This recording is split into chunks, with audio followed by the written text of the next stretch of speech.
இல்லை அப்போ வந்து எல்லாமே வந்து ஸ்ட்ராங்காக தான் இருக்காங்க. டசன் கணக்கில் எல்லாம் குழந்தை பெற்றுன்னு தான் இருந்தாங்க. இப்போ அதே குடி தான் இப்போ குடிக்கிறாங்க. என்ன அப்போதைக்கு இப்போதைக்கு என்ன டிஃப்ரெண்ட், என்ன வித்தியாசம்? அதாவது அந்த காலத்து குடியெல்லாம் வேறு. அந்த காலத்தில் வந்து வெறும் கல், பனை மரத்துலேருந்து கல், தென்னை மரத்து கல், இது மாதிரி தான் இருந்தது அந்த காலத்துலலாம்.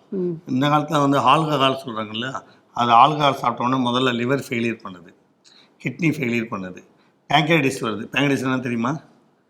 சொல்லுங்க. கணையத்தை வீக்காக்கி அவங்களுக்கு சர்க்கரையை வந்து அதிகப்படுது, சர்க்கரை வியாதி வந்துடுது. நிறைய பேருக்கு சர்க்கரை எல்லாருக்குமே சர்க்கரை வியாதி வந்துடுது.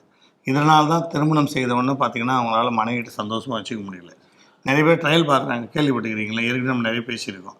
ஒரு பொண்ணுகிட்ட போய் ட்ரையல் பார்த்துட்டு அப்புறமா கல்யாணம் பண்ணலான்னு சொல்லிட்டு நிறைய பேர் போகிறாங்க பாரு. அப்பயே அவன் உடஞ்சி போயிடறான். ஏன் உடஞ்சி போயிடறான்? அவங்களுக்கு அந்த அங்கே போய் ஃபெயிலியர் ஆகிடறான். அப்பயே அவன் என்ன பண்ணுறான், நம்ம திருமணத்துக்கு தகுதி இல்லாதவன் அப்படின்னு முடிவு ஆகிடுது. ஆனால் பெரியவங்க சொல்கிறான்னு பயந்துக்கிட்டு திருமணம் செஞ்சு ஒரு பொண்ணு வாழ்க்கையை வீணாக்கிடுறான்.